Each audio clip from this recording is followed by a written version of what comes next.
So, how many of you are old enough to remember Bob's Big Boy, or is it still around? I don't really know. The home of the Big Boy. Well, you know that logo, the symbol, their mascot, the big chubby uh, mascot out front. Well, I was the chocolate version of that. Yes, I was 5'4" and 5 foot wide.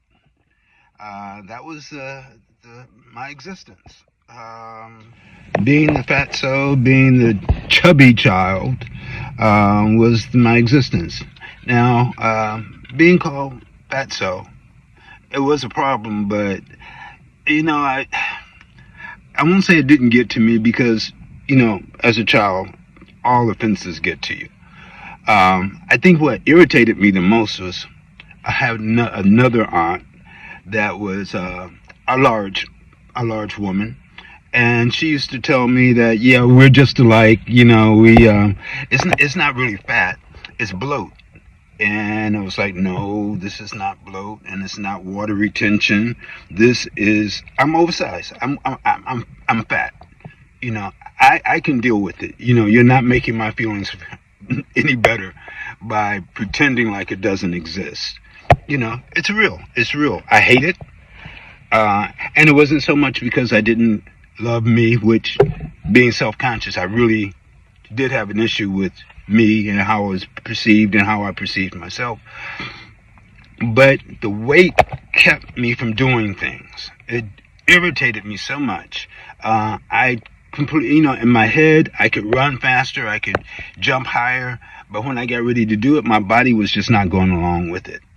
And it was the most frustrating thing and most irritating thing. Remember that guy that sits in the dodgeball class or in the arena or surrounding areas when people are playing dodgeball, and suddenly they get hit in the face with the dodgeball? That was me. I mean, to see that ball get small and bigger and bigger and bigger, and bam, right in my face.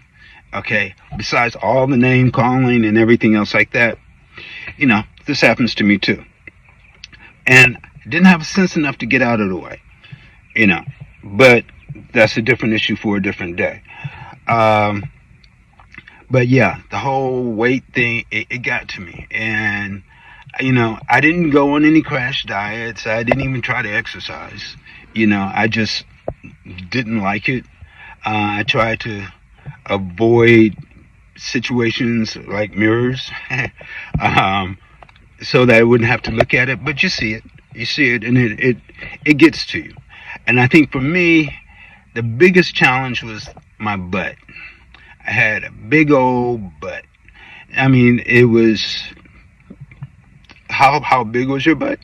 At 9 years old, my mom would have to buy size 34 men's pants, 34 or 36. I think it was 30. I'm hoping it was 34. And chop them off at the knees, and then take them in at the waist, because of my butt, my thighs. That was me. I was stuck. That was the chubby version of me. At this point in time, I have absolutely no butt, and I wish I could get some of it back. But I'd rather be on this side of the butt line than that one. But it was frustrating. It was frustrating. By the time I got to my first year in high school, I decided that this was enough. I wasn't having this anymore. I didn't try fat diets. I didn't try, like I said, the exercise and so forth. I knew me better than to try to start a regimen of exercise. I have short attention span. I could do it for a week or two, and then I'll start thinking of excuses why not to do it, and that would be over. And I've seen people do the yo-yo dieting. You're up, you're down, you're up, you're down. And I wasn't going for that either. I decided when I lose weight, it was going to be off, and it was going to stay off, and I would be happier for it, so I thought. So this one day I was, and I do not make, I'm going to say this up front, I do not recommend this to anyone. But my first year in high school, probably like within the first month, I decided this was it. It's done. I'm done. God's not moving fast enough. I have to help him along.